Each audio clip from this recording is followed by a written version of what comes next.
I am traveling to Florida next week to see my favorite uncle. He's my late father's younger brother. He's been sick for a long time, but now it's getting serious.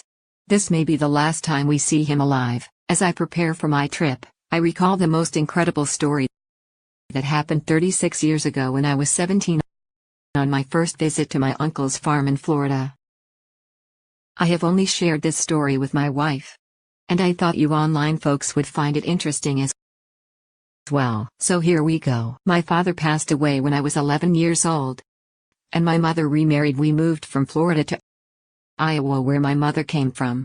She remarried her high school sweetheart, who was a pastor in the local church. My stepdad and my mom spent most of their time doing activities that had to do with church. They didn't have to worry about money because my uncle was supporting us financially. I love my stepdad. He's a good man and would go above and beyond to put a smile on everyone's face. He barely had anything to his name, but a really good heart. Before my dad's passing, he ran a 160 acres watermelon farm along with his brother in Florida. It's a family farm, so the farm was handed down to them. My father and uncle were closed, and his passing affected my uncle immensely because not only were they brothers, but they were also business partners as well. Ever since my dad passed, my uncle has been sending dividends to a trust to support my mom and my two younger brothers financially, so we were well taken care of during the summer of 1986. I was 17 years old. My mother wanted me to visit my uncle's farm in Florida, since I may inherit a lot of it when he is gone. I remember how much I hated it because I wasn't an outdoor person and farming wasn't something that I would ever see myself doing in the future. This scorching sun, the sweat, the dirt, the farming, that wasn't my cup of tea, but I had no choice. I was a good kid, and my mother raised me well, so I had to step up and get used to the family business. On that day, my mom dropped me at the airport, and I took the plane to Florida. As soon as I got off the plane, the scorching Florida sun beat down on my face. My heart raced with anticipation as I breathed in the warm, humid air. I had traveled all the way from my small town in Iowa to work on my uncle's watermelon farm in Florida. As I walked towards the exit, I spotted my uncle. Let's call him James. He was waiting for me. We haven't seen each other since I was 11 years old. My mom is from Iowa. I never cared to bring us back to Florida to visit my father's side of the family. My uncle was a tall, weathered man with Carlos hands that spoke volume about the hard work he puts into the farm. He was my father's doppelganger. I couldn't help but admire his dedication and commitment. He took the business from after my dad passed and turned it into a thriving business. Once we reached the farm, my uncle introduced me to his beautiful young wife. Let's call her Elena. She had a captivating green eye and a warm smile that instantly made me feel at home. She looked fit and had a good-sized breast. Even at that age, I was impressed by my uncle's taste in women. It was hard to believe that she used to be one of the workers on the phone. My uncle is a very hands-on person, and so was his young wife, and that explains why she looked so fit. My uncle was 44 back then, and she was maybe 28. Uncle James had fallen in love with her, and they got married soon after his divorce from his first wife. He had 2 daughters from his previous marriage, but they have left the farm with their mother. The next morning, I woke up to the sound of roosters crowing, and the smell of fresh coffee wafting through the air. I eagerly made my way to the kitchen where Elena was preparing breakfast. The scent of bacon and eggs filled the room, and I was immediately hungry. After a hearty breakfast, Uncle James took me on a tour of the farm. Acres upon acres of lush green fields stretched out before me, dotted with rows and rows of watermelon plants. The vibrant green striped fruit glistened under the sun. My uncle took a knife from his pocket, and we caught up and one to get a taste. It had that sweet sugary flavor. The texture is crisp and not too firm and very juicy. Uncle James explained the meticulous process of growing watermelons. He told me how the seeds were sown in early spring, nurtured with care and watered daily. As summer arrived, the plant grew and the fruit began to develop. It was a delicate balance of providing the right amount of water, sunlight, and nutrients to ensure a bountiful harvest. As the day rolled on, I became fully immersed in the rhythm of farm life. Every morning, I woke up before dawn and joined the Mexican workers in the field. Juan, Pedro, and Miguel were my uncle's trusted men. They were hard-working men who had been with my Uncle James for years. They taught me the tricks of the trade and treated me like family. The man traveled back and forth to Mexico during on and off season. I normally come back to the States with a handful of help hands. This year, along with other men, Miguel came with his 18-year-old son Carlos. This is the third time Carlos has been to the States, and his English was good. Since he was almost the same age as me, we would hang out together after work, drink beer, talk about school life, and girls that we would like to hook up with. Back then, I was still a virgin and had all the girls that I had crush on. There were some girls that work at the farm, and Carlos would talk about the ones that he had already had access with. As a virgin, I remember enjoying listening to his stories. And I thought he was cool and had the confidence that I wish I had. Elena is the operational manager. She drove around the farm to monitor and coordinate resources in my uncle's absence, and she makes sure that the operation is running smoothly, while my uncle coordinates logistics and other things. She's fluent in Spanish as she's from the same country as the workers. Most of my time was spent learning driving and fixing farm machinery. I would drive the tractor with the conveyor around the farm towards wherever the workers were picking the watermelons so they could place them on the conveyor belt. We worked tirelessly under this scorching sun, our bodies glattening with sweat on our hands covered with dirt. The work was physically demanding, but I relished every moment. There was a certain satisfaction that came from tending to the plants, watching them thrive under our key. Each day, we would harvest the ripe watermelon, carefully plucking them from their vines and placing them on the conveyor, and then on the large crates where the forklift is waiting to put them on the truck. The weights of the melons tested our strength, but our determination never wavered.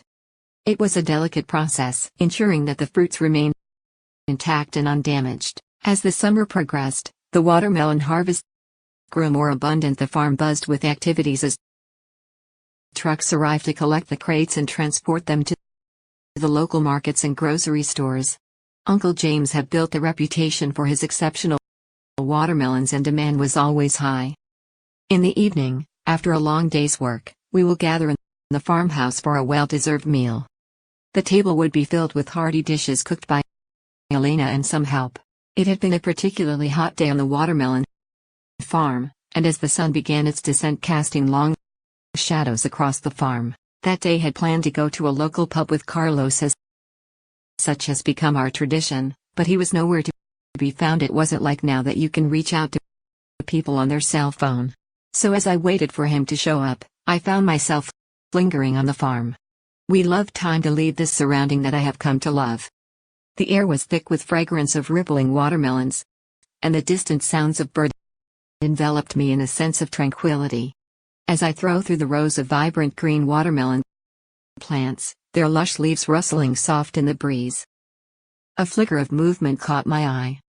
Curiosity piqued, I followed the sound of the motion and found myself near a small shed where we normally store some equipment, but we don't use it often. The small withered building stood at the edge of the farm, tucked away from the main farmhouse, feeling an inexplicable urge to investigate further. I approached the quarters cautiously. Chopping sound and soft moaning floated through the air, and a mix of anticipation and trepidation filled me. Peering through an open window, I caught a glimpse of a scene that would forever be etched into my memory. There in the dimly lights room, lay a woman, and Carlos was on top of her. Carlos was going to town on this woman, and the sound of their skin on impact sounded like a hatchet chopping wood. I thought the woman he was having access with was one of the female workers. So I hid outside the window and just stared at them. Few minutes later, when they began to change position, I was horrified to find out that the woman he was having access with was my uncle's wife Elena. I was shocked. She was locked in a passionate embrace with Carlos at this point. their bodies pressed against each other as they continued to have excess like wild animal. Time stood still. As I tried to process the sight before me, my mind raced with a whirlwind of emotions, confusion, betrayal, and a sense of disbelief. How could this be happening? I had looked up to my uncle and admired the seemingly perfect marriage he and Elena shared. But now, everything had been shattered by this unforeseen revelation. I quickly withdrew from the window, my heart pounding in my chest. The weight of this newfound knowledge settled upon me like a heavy burden. Should I confront them? Should I keep this secret locked away, preserving the illusion of their happy marriage? This question swerved in my mind, each answer carrying its own set of consequences. As I made my way back to the farmhouse, I couldn't shake the image that had unfolded before my eyes. My emotions were in turmoil, turned between loyalty to my uncle and the moral dilemma of concealing the truth. Once familiar farmhouse felt foreign, and the atmosphere seemed changed with a sense of unease. The following day, I found myself silently observing Elena and Carlos, watching for any signs of their secret tryst. Their attraction appeared normal. Their smiles and conversation disguised the dangerous affair that existed beneath the surface, but I couldn't ignore the truth that had unveiled to me that fateful evening. Finally, unable to bear the weight of this secret any longer, I resolved to confess to my uncle. One evening, after work, I took a deep breath and approached him. "Uncle James," I began, my voice quivering with a mix of trepidation and concern. "There's something I need to tell you. Something I saw." His eyes met mine, a mixture of surprise and curiosity. I recounted the evening I stumbled upon the shed and the shocking scene I witnessed. The words spilled forth, carrying the weights of the truth, and my uncle's expression transformed from confusion to disbelief. For a few moments, silence enveloped us, broken only by the couriers of crickets in the background. The fruits hang heavy in the air. Charged with tension and disbelief, my uncle's eyes narrowed as he processed the shocking revelation I had just shared with him. Time seemed to stretch as he sat there, his face a mixture of anger, hurt, and confusion. Finally, breaking the silence, my uncle spoke. His voice blazed with raw emotion. "How could she do this? How could she, after everything I have done to her?" He neutered, his voice trembling with a mixture of betrayal and disappointment. Without another word, he stood up, his footstep heavy, as he made his way into the farmhouse. I followed him, my heart pounding with anxiety, unsure of what would unfold next. Inside, we found Elena sitting on the kitchen table, her face etched with surprise as she saw the anger etched upon my uncle's face. "Elena," my uncle's voice was strained, filled with hurt and anger. "How could you do this to me?" "To us?" Elena was confused, asking what she had done. My uncle told her that she was caught sleeping with Hollis. She tried to deny it, but I spoke up and told her that I caught them both in the shed.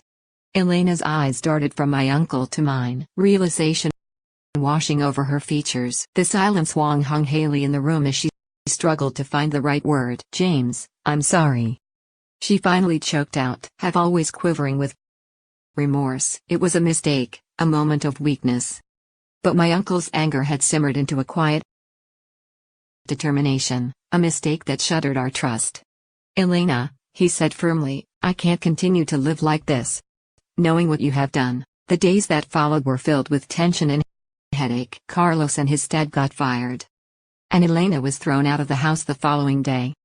My uncle consulted with lawyers and navigated the complexity of divorce proceedings. As rumors spread, the once harmonious farmhouse became a battleground of emotions as it threw its created sadness and tension around the farm. During this time, I watched my uncle grapple with the pain of betrayal and the need to move forward. It was a painful process, marked by tears and heated arguments and a sense of loss that hung heavy in the air. The farm, once a symbol of family unity, became a reminder of broken promise and shattered dreams. As the divorce was finalized, my uncle emerged from the ordeal with a renewed sense of purpose. The farm now devoid of Elena's presence. On the Wednesday transformation, it was a period of healing and rebuilding as my uncle poured his energy into revitalizing the business. and instilling a new sense of life into the fields. Together, we worked tirelessly as I took on Elena's previous responsibilities and some tending to the watermelon plants, determined to restore the farm to its former glory. The rest of the Mexican workers stood by my uncle's side, unwavering in their loyalty and support. Their dedication and hard work became a beacon of hope, a reminder that despite the challenge and heartbreak, life could move forward. In time, the wounds began to heal, and a newfound sense of purpose enveloped the farm. My uncle's resilience and determination were evident in every aspect of the operation, and the watermelon halves flourished once again. The summer on the watermelon farm had become a transformative journey for beyond what I had initially anticipated. The journey of inheriting the farm had become overshadowed by the unexpected revelation and the subsequent divorce, yet amidst the pain and turmoil, valuable lessons were learned. I learned about the fragility of trust and the importance of honesty and communication in any relationship. I witnessed my uncle's resilience and his unwavering commitment to rebuilding not only the farm, but also his own life. As the years passed, Deformed flourished under my uncle's care, becoming a testament to his determination and resilience, and why these cars of the past remain. They serve as a reminder of the strength and the growth that can emerge from even the most challenging circumstances. Thank you for staying to the end of this video. Please share your opinion on the comment section, and don't forget to like and subscribe. Thank you and have a wonderful day.